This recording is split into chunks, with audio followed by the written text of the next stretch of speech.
এই ব্যক্তির নাম মোহাম্মদ নুরুল ইসলাম। তিনি পেশায় একজন দিনমজুর। কিছুদিন আগে তার নামে একটা ইউনাইটেড কমার্শিয়াল ব্যাংক থেকে নোটিশ আসে। চট্টগ্রামের চকবাজার শাখায় এই ব্যক্তির নামে প্রায় 21,50,00,000 টাকার লোন আছে।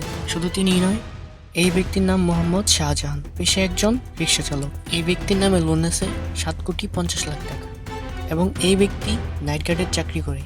ওনার নামে 7.5 কোটি টাকা লোন। আমি একটা বাজারে নাইট গার্ডে চাকরি করি। আমার নামে হচ্ছে 7.5 কোটি টাকা লোন, শুধু আসলে হচ্ছে আপনার 10,62,00,000 টাকা। এরকম 22 জন শ্রমিক, দিনমজুর ও কৃষকদের নামে প্রায় 250 কোটি টাকার লোন অনুমোদন হয় United Commercial Bank Chittagong Chawkbazar শাখা থেকে, যাদের নুন আনতে পান্তা ফুরায়, অথচ তারা কাগজপাতিতে একজন বিশাল বিশাল ব্যবসায়ী এবং বিপুল জমির মালিক। এমনকি তাদের নামে বড় বড় কোম্পানিও রয়েছে, অথচ তারা কোনোদিন কোনো ব্যাংকেই এখনো যায়নি, জানেও না ব্যাংক দেখতে কেমন হয়। কি ভাবছেন এগুলো গল্প?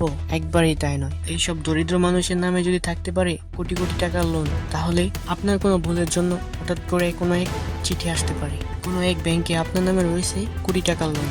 মুহূর্তের মাঝে হয়ে যাবেন আপনি কোটি টাকার লোন খেলাপি, যেখানে সাধারণ 50,000 টাকা লোন নেওয়ার জন্য নানা প্রসেস এবং ভেরিফিকেশন করা হয়। তাহলে এইসব ব্যক্তিদের নামে কিভাবে নেওয়া হলো কোটি কোটি টাকার লোন? দেশে তখন করোনা মহামারী চলছিল, সাধারণ মানুষ তখন কর্মহীন হয়ে তিনবেলা খাবার জোগাতেই হিমচিম খাচ্ছিল। তখন স্থানীয় মিজানুর রহমান নামে এক ব্যক্তি তাদের সাহায্য করতে এগিয়ে আসেন। গ্রামের সহজ সরল মানুষদেরকে অনুদান, ভাতা এবং কি চাকরির প্রলোভন দেখিয়েও এনআইডি কার্ড সংগ্রহ করে তারপর তাদের ডেকে নেয় চট্টগ্রামের একটি অফিসে এবং সেখানে তাদেরকে কৌশল করে সাইন করে নেওয়া হয় লোনের অ্যাপ্লিকেশন ফর্মে এবং নানা ডকুমেন্টে। এই ডকুমেন্টগুলো ইংলিশে হওয়াতে গ্রামের সাধারণ মানুষ কিছু বুঝতেই পারেনি তারা কিসে সাইন করতেছে সেটা। সিগনেচার শেষ হলে কয়েকজনকে 20 থেকে 40,000 টাকা দিয়ে বিদায় করে দেয়। দরিদ্র মানুষগুলো ভেবেছিলেন আসলেই তারা সাহায্য পেল, কিন্তু 2 বছর পর হঠাৎ তাদের নামে নোটিশ আসা শুরু করে দেয়। একজনের নামে কোটি কোটি টাকা ঋণ। লোনের এরকম নোটিশ পেয়ে একজন তো হার্ট অ্যাটাক করে মারা যায় এবং মামলার ভয়ে অনেকে এখনো ঘরবাড়ি থেকে পালিয়ে পালিয়ে বেড়াচ্ছে। এই হতদরিদ্র মানুষদের জীবন এখন হয়ে গেছে দুর্বিষহ। এখানে মূল দোষী কে সেটা খুঁজে বের করার দায়িত্ব দেশের আইন ব্যবস্থার। এখানে আমরা খালি চোখে যেটা দেখে বুঝতে পারতেছি, এই হতদরিদ্র মানুষগুলোর ব্যাংক থেকে কোটি কোটি টাকা লোন নেওয়ার ক্ষমতা বা যোগ্যতা কোনোটাই নাই।